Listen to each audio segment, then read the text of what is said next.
우리 교회 인터넷 홈페이지에는 교회 소개라는 항목 아래에 섬기는 이들이라는 항목이 있습니다. 그것을 이렇게 클릭하면은 우리 교회 목회자들과 당회 장로님들의 간략한 소개가 되어 있는데요. 기본적으로는 각 사람의 얼굴과 사진과 이름이 적혀 있습니다. 그리고 우리 목회자들 같은 경우에는 이제 어디서 신학을 공부했는가 하는 것이 굉장히 중요하기 때문에 현재 재학 중에 있는 분도 있고 또 이미 졸업한 분도 있고 한데 그 신학교 이름들을 목사님들 또는 전도사님 밑에다가 이렇게 썼습니다.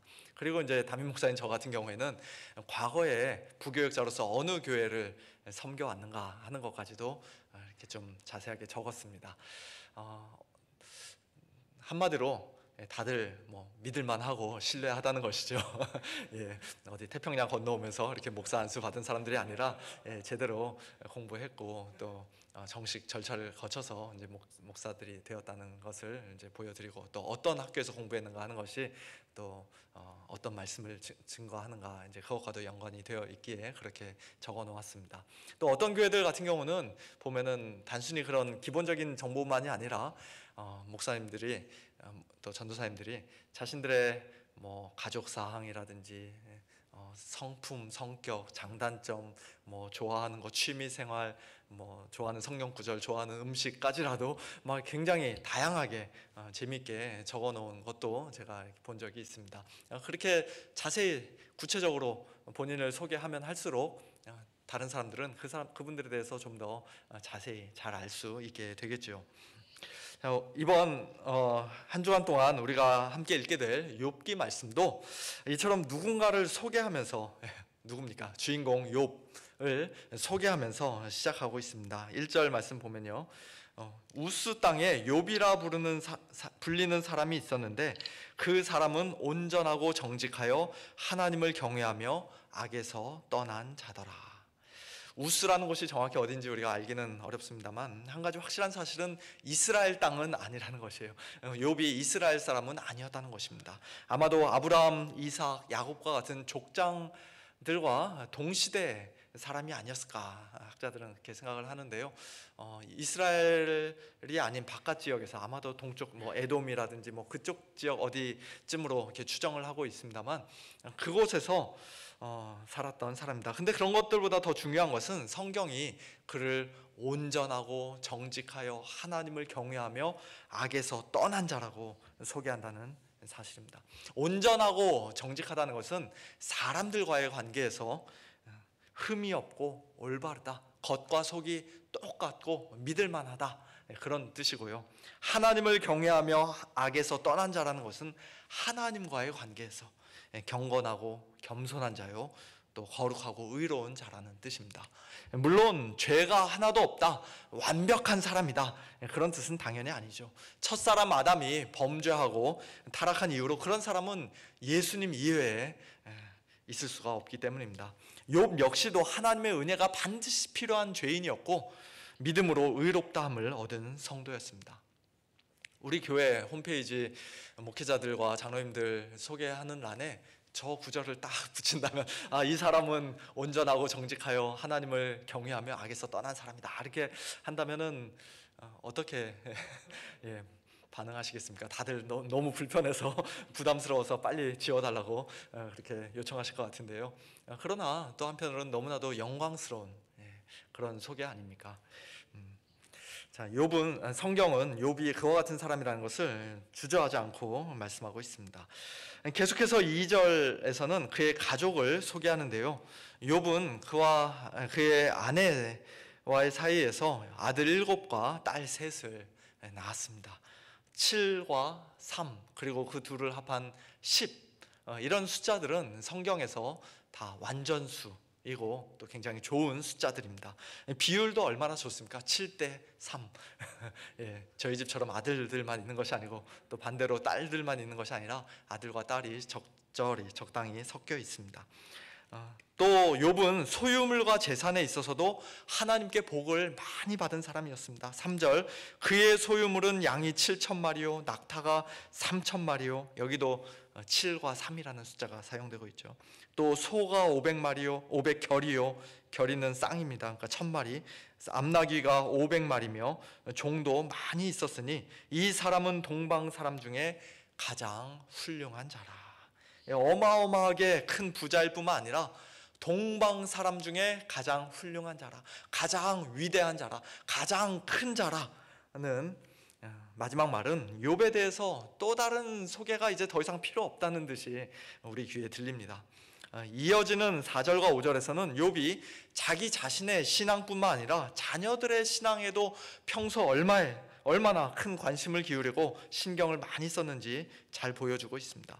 그의 아들들이 자기 생일에 각각 자기의 집에서 잔치를 베풀고 그의 누이 3명도 청하여 함께 먹고 마시고 그런 식으로 잔치를 할 때마다 욥은 그들을 불러다가 성결하게 하되 아침에 일어나서 그들의 명수대로 인원수대로 번제를 드렸습니다. 왜 그렇게 했습니까?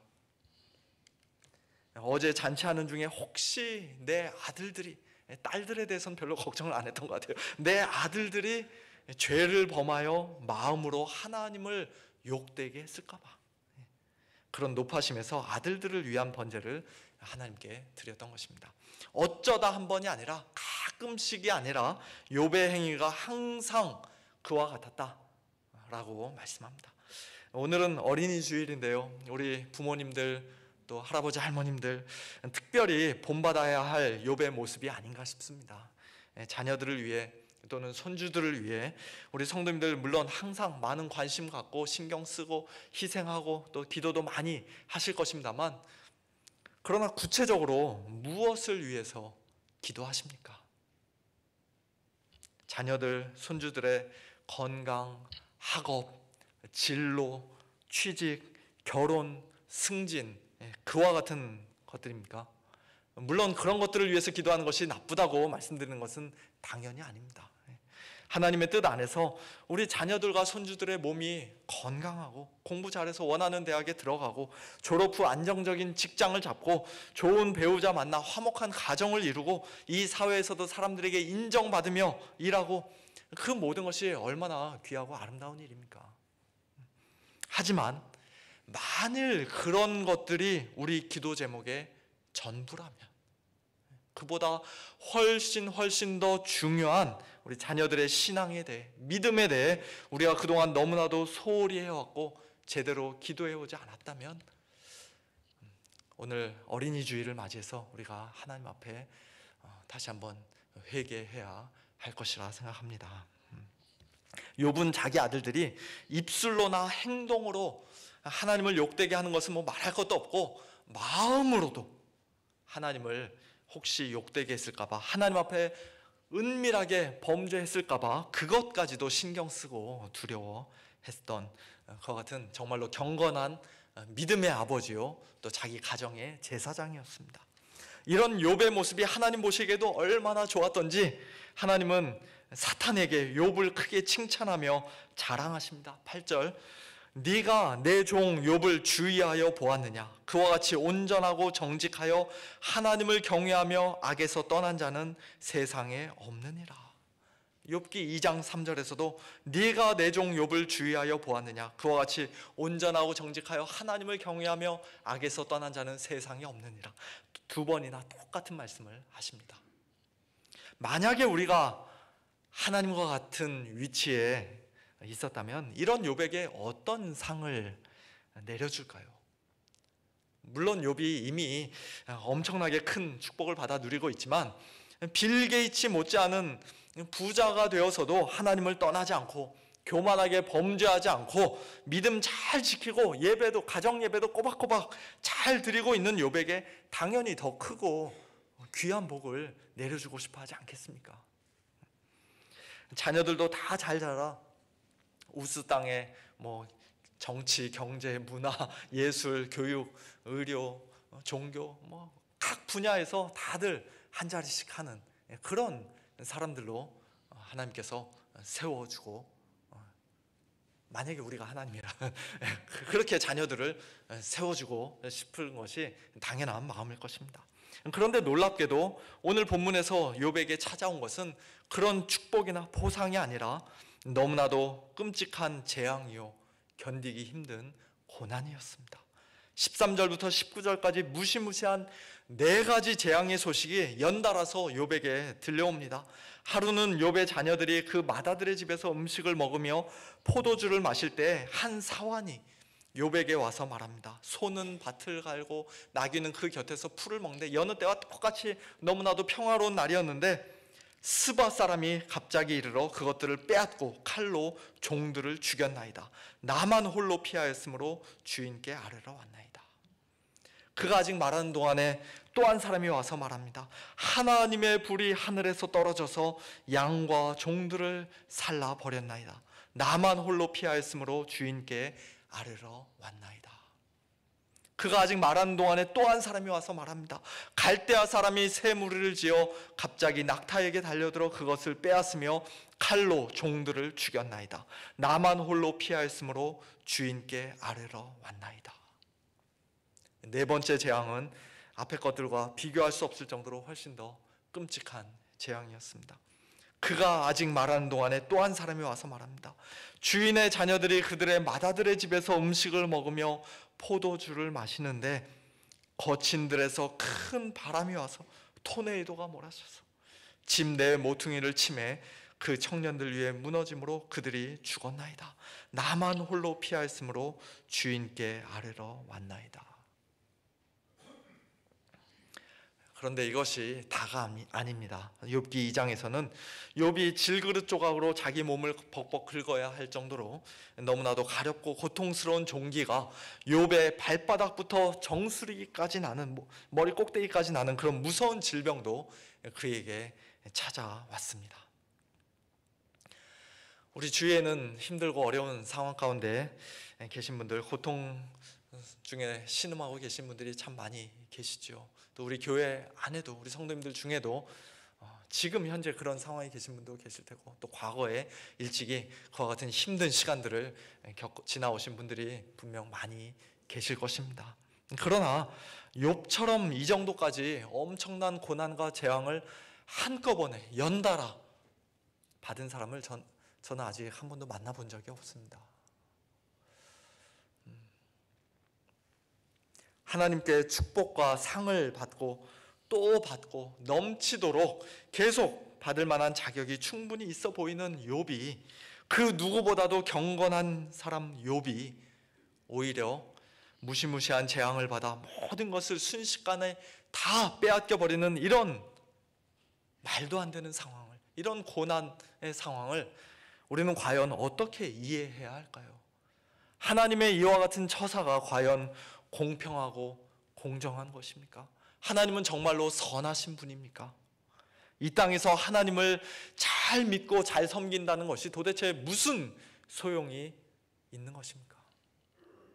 그와 같은 질문들이 우리에게 생기는 것은 어쩌면 지극히 자연스러운 일이라고 할 수 있을 것입니다.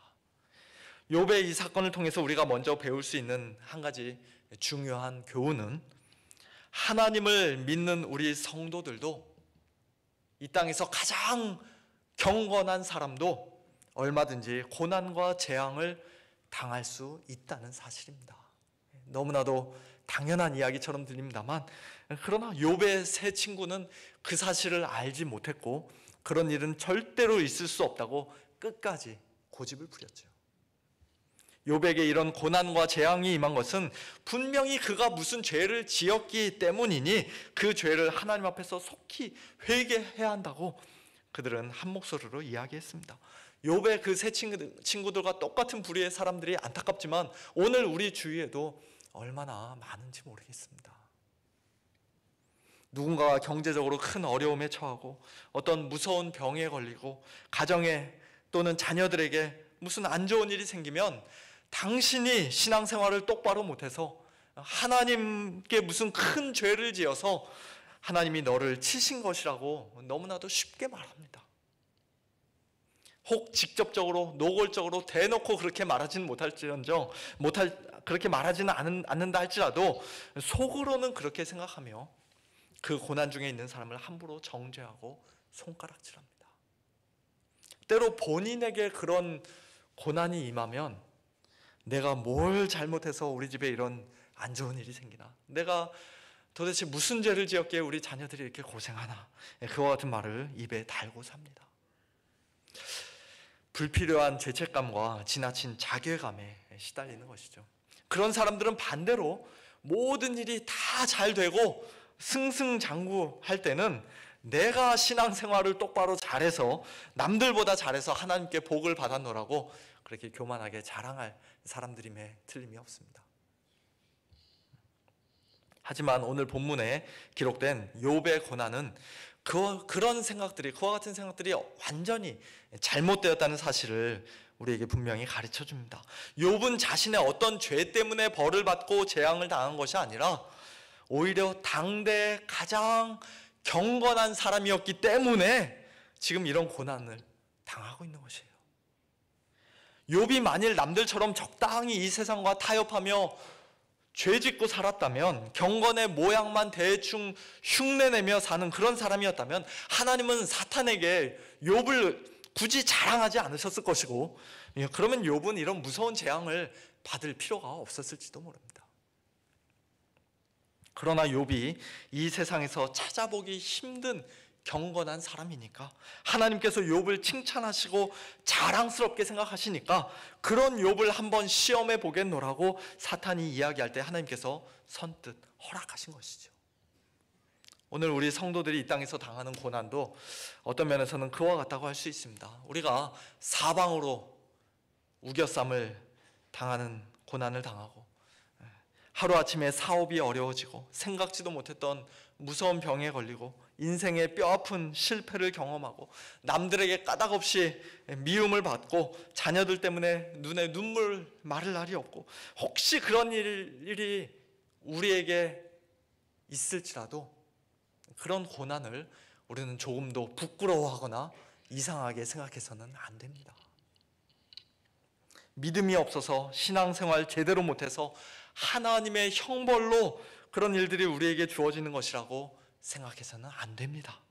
물론 우리의 범죄로 인해 하나님께서 우리를 징계하실 때가 있는 것이 사실이긴 합니다만, 그러나 그 역시도 우리를 향한 하나님의 사랑과 자비의 손길로부터 나오는 것이지, 우리를 무조건 죽이기 위해서, 우리를 완전히 파멸시키기 위해서 하나님께서 무시무시한 진노와 심판을 내리는 것은 아니라는 사실을 우리는 기억해야 할 것입니다. 성도들의 고난은 우리가 감히 다 헤아릴 수 없는 하나님의 주권적인 능력과 신비한 섭리 속에서, 우리가 다 이해할 수 없는 하나님의 크신 뜻과 선하신 계획 속에서, 무엇보다도 하나님의 영광을 위해, 그리고 우리 성도들의 진정한 유익을 위해 하나님께서 우리에게 허락해 주신 것임을 믿으시기 바랍니다. 두 번째로 욥의 고난을 통해 우리가 함께 생각해 보기를 원하는 것은, 오늘 저와 여러분이 하나님을 믿고 섬기는 그 진정한 동기와 목적이 과연 무엇인가 하는 것입니다. 오늘 본문 9절과 10절에서 사탄은 하나님께 이런 질문을 던집니다. 욥이 어찌 까닭없이 하나님을 경외하리이까? 주께서 그와 그의 집과 그의 모든 소유물을 울타리로 두르심 때문이 아니니까? 주께서 그의 손으로 하는 바를 복되게 하사 그의 소유물이 땅에 넘치게 하셨음이니이다. 욥이 하나님을 경외하는 사람이라는 것 나도 인정합니다. 하지만 그가 그렇게 하나님을 경외하는 이유는, 하나님을 경외하는 그의 깊은 동기와 진짜 목적은 사실 다 하나님의 축복 때문 아닙니까? 라고 사탄이 지금 하나님께 이의를 제기하고 있는 것입니다. 한 달 정도 멀리 타주에 출장을 갔다가 돌아오는 길에 아이들 장난감을 하나씩 사들고 집에 들어오는 아빠를 아이들이 막 방방 뛰고 좋아하면서 환호성을 지르면서 이렇게 맞이할 때 대부분의 아빠들은 너무나도 참 행복하고 참 기쁩니다만, 그러나 아이들을 자세히 보면 아이들이 지금 무엇을 보고 있습니까? 정말로 오랜만에 보는 아빠 때문에 그렇게 좋아하는 겁니까? 아니면 아빠 손에 들고 있는 장난감 때문에 그렇게 좋아하는 것입니까? 대부분의 경우 장난감을 보고 뭐 그게 통닭이 됐든 뭐가 됐든 아빠가 들고 오는 그 선물에 마음이 가 있는 경우가 훨씬 더 많죠. 아이들은 너무 순진해서 그것을 숨기지도 못합니다. 세련되게 그냥 안 그런 척하면서 아빠를 반가워하는 척 해야 되는데, 애들은 그냥 표를 내면서 막 장난감부터 뜯어보려고 하는 그런 모습을 우리가 종종 보게 됩니다. 마찬가지로 욥도 하나님을 까닭 없이 아무 이유나 대가 없이 불순한 동기나 어떤 세속적인 목적 없이 그저 순수하게 경외하는 것이 아니라 하나님께서 그에게 주신 선물과 축복 때문에 하나님을 경외하고 사랑하고 섬기는 것 아닙니까? 라고 지금 사탄이 욥의 경건을 의심하며 하나님한테 말하고 있는 것입니다. 그러니 하나님께서 욥에게 겹겹으로 쳐놓으신 그 여러 개의 울타리들을 한번 다 걷어내 보십시오. 그의 수많은 가축과 종들과 재산과 심지어는 자녀들까지도 다 걷어내 보십시오. 이제 주의 손을 펴서 그의 모든 소유물을 치소서. 그리하시면 틀림없이 주를 향하여 욕하지 않겠나이까. 그와 같은 사탄의 말에 하나님께서는 욥의 몸에는 손대지 말라는 조건으로 그 시험을 허락해 주셨습니다. 하나님은 욥에게 자신이 있으셨던 것이에요. 어떤 면에서는 지나가는 사람 옷을 바람과 태양이 서로 벗기려고 내기를 하듯이 지금 하나님, 욥이 과연 하나님을 욕할까, 하나님을 저주할까, 그것을 두고서 지금 하나님과 사탄이 어떤 면에서는 하늘에서 지금 일종의 내기를 하고 있는 듯한 그런 인상을 우리에게 주고 있습니다. 하나님을 경외하는 욥의 신앙이 이 세상에서 그가 누리는 물질적인 복에 근거한 것이 아니라 그런 복이 있고 없고에 따라 흔들리지 않을 것이라는 사실을 하나님은 이미 다 알고 계셨지만, 그러나 하나님의 깊은 뜻과 섭리 가운데서 사탄의 그 시험을, 그 요청을 허락해 주셨던 것입니다. 자신의 모든 소유물과 자녀들을 하루아침에 다 잃었을 때 욥은 크게 슬퍼했습니다. 그 슬픔과 아픔이 얼마나 크고 깊고 또 쓰라렸을지 저로서는 감히 상상도 할 수가 없습니다. 누가 그 옆에서 위로해 줄 수 있을까요? 말할 수 없는 슬픔 가운데 있었지만 놀랍게도 욥은 그 자리에 엎드려 하나님을 변함없이 예배했습니다.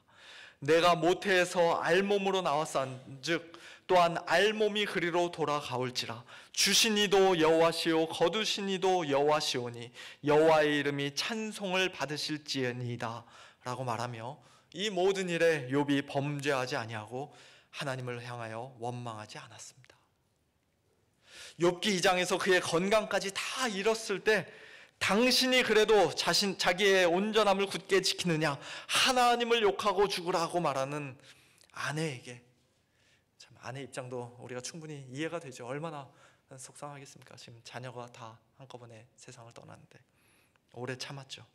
그러나 그 아내에게 욥은 우리가 하나님께 복을 받았은즉 화도 받지 아니하겠느냐라고 말하며 이 모든 일에 입술로 범죄하지 않았습니다. 사랑하는 성도 여러분, 오늘 저와 여러분은 과연 무엇 때문에, 어떤 동기로, 또 무슨 목적을 위해 하나님을 믿고 섬기고 경외하고 있습니까?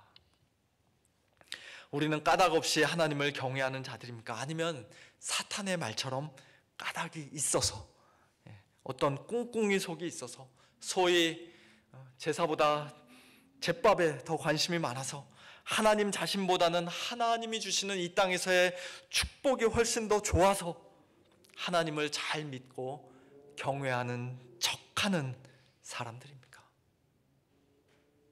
하나님께서 우리 주위에 삥 둘러 놓으셨던 축복의 울타리들을 하나씩 하나씩 걷어 가신다면, 그동안 나의 기쁨과 행복과 자랑이었던 것들, 내가 의지할 만한 대상이요 나의 존재 가치를 증명해 주었던 그 모든 것들을 하나씩 하나씩 다 빼앗아 가신다면,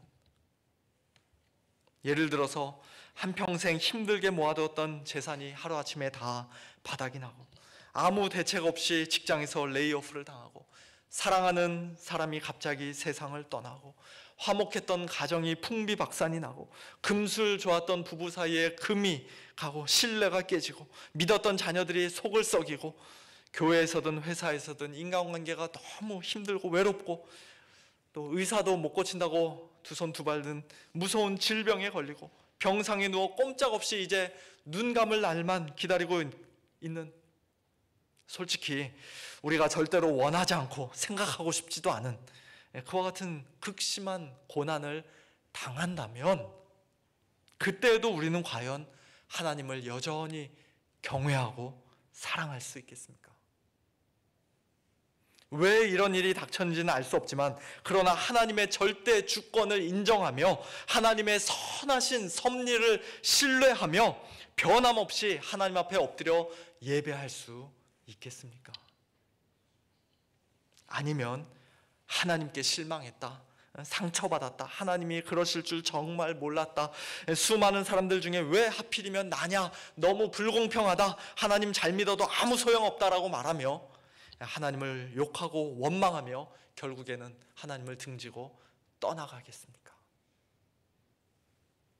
우리는 하나님의 얼굴을 바라보는 자들입니까? 아니면 하나님의 손만, 하나님의 손에 들려있는 선물만 침 흘리며 뚫어지게 바라보고 있는 사람들입니까?